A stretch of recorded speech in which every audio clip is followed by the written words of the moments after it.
Hi guys, it's Tammy with Shrinking Violet DS, and today is Thursday, March 14th. Happy Pi Day, everyone. I don't have a whole lot to say today. I will give you my spiel, of course, first. I had traditional duodenal switch surgery on March 9th of 2017. And I started my pre-op diet on February 19th of 2017 at 260 pounds. I had surgery on March 9th at 248 pounds, and today I weigh 124 pounds. And I had plastic surgery. I had my duodenal switch at Mexicali Bariatric Center in Mexicali, Mexico with Dr. Antonio Esquerra. And I just had plastic surgery, skin revision surgery, 7 weeks ago, last Tuesday, and on January 22nd of 2019 with Dr. Francisco Salceda in Monterrey, Mexico. And for that surgery, I had an extended brachioplasty, so an arm lift, elbow to armpit, breast lift and augmentation, an extended tummy tuck, so an anchor cut tummy tuck. So I've got an incision from my pubic bone to my xiphoid process, that point where your ribs meet in the middle. And then I have a 360 lower body lift, so all the way around my hips, and then extended thigh lift, knees to groin, and the inside of each thigh. So I had a lot done. Excuse me. And I'm fighting a cold, which I suspect I probably would not have gotten had I not been recovering from surgery, but I got it. Everyone in my house got it. So anyway, yeah, so I'm down, 136 pounds, I think, 260, yeah, 136 pounds, still swollen from surgery, so I suspect that I'm probably right around 120 without all of that fluid.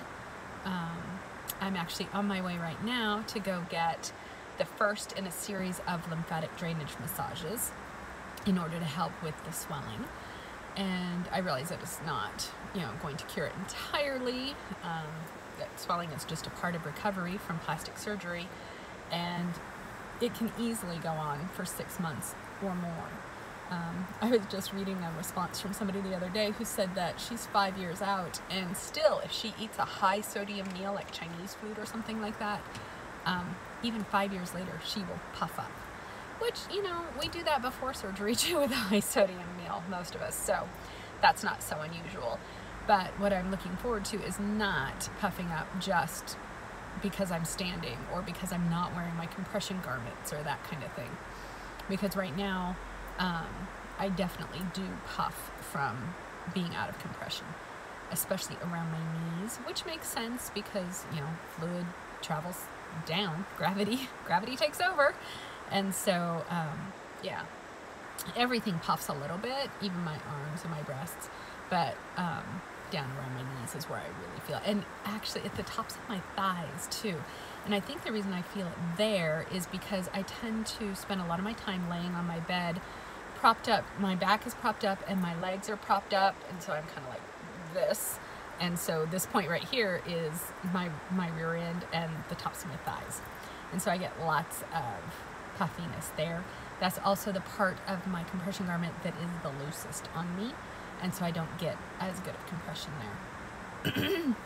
I'm supposed to wear the doctor's compression garments that he gave me at least through week 8. And so I'm doing that. And then I also got, and I'll probably do it longer, but in addition to that, I just bought some compression leggings, some compression tights, and and some compression long sleeve shirts. And those I got to just wear when I don't want to necessarily have the medical grade compression, the really strong compression, but I still want to have some. So maybe, like when I sleep at night, it's a little bit more comfortable to have compression, but not necessarily really strong. So I can put those on then, or that kind of thing. Or like right now, I'm wearing my full compression on my way to the massage, which means that it's I'm going to have to spend forever getting in and out of it once I get there, because for those of you who haven't seen compression garments, they have hook and eye closures all the way from the crotch up to your xiphoid process. And then because I had upper body work done as well, I have this 3/4 sleeve like compression shirt. They call it a vest, but it's a shirt because it has sleeves. And that goes from below my xiphoid process up to right about there. And so it's hooks and eyes that are spaced about 1/4 inch apart. I've never counted how many there are. There are a lot. So it's a production getting in and out, especially if you're poofy, because then you really have to pull hard. So yeah, it's kind of tiring actually getting in and out of it. So it'll be nice to have an option to wear something that's not quite such a production. I've been eating badly, you guys. I think, well, because at first, and probably still, but not as much, my body was just burning like crazy, healing. And I needed a lot more carbs in order to do that. And so at first I was being good and I was eating proper carbs. And then Oreo came out with their Most Stuff. Oreos, for those of you who have watched me, tend to be my Achilles heel when it comes to PMS, and still is anyway. And I love the center part, and so yeah, got a couple bags of those Most Stuff things and have had like 4 a day for a week and a half now. So I started using MyFitnessPal again because I thought, I need some accountability. So I started that. I guess I could be eating worse. Once I got over my PMS last week, I no longer was craving every baked good that I could think of. But it got so bad that I love to cook, and so I watch a lot of cooking shows and cooking competitions and stuff like that. I actually stopped watching those because they were giving me head hunger too. So yeah, no more Great British Bake Off or Spring Baking Championships or anything like that, because all I wanted to do was eat cakes and cookies and cinnamon rolls. Oh my god, cinnamon rolls. I was dying for cinnamon rolls. And yeah, so I'm over that, so that's good. Still not really feeling like cooking a whole lot because it does require me to stand, but I'm getting better and better about being able to do stuff for myself and for other people, which is good, because I was tired of laying around just being a drain on everyone. So yeah, I'm able to help some around the house now. At least I can take care of myself for the most part, and my cats, so that's nice. About it. Nothing else exciting going on with me. Just, yeah, maintaining my weight. Even though, like I said, even though I've been eating crap, you just burn like crazy. At least I do. Trying to heal. And I think last week I was telling you that I have about 9 feet of incisions on my body, and that's a lot. That is a lot to heal up.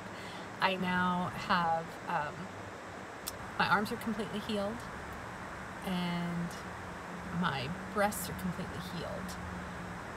My torso is not quite healed. I still have about, not all in a row, but total along my torso, I probably have 4 inches that's not healed entirely, that's still scabbed.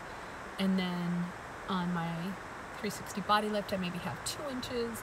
And then on my legs are the least healed, which does not surprise me because, again, they're lowest down on your body, so they're not getting as much blood flow. They're getting more lymphatic pressure, all of that. So it seems to me that from what I've noticed, I healed best from the top down.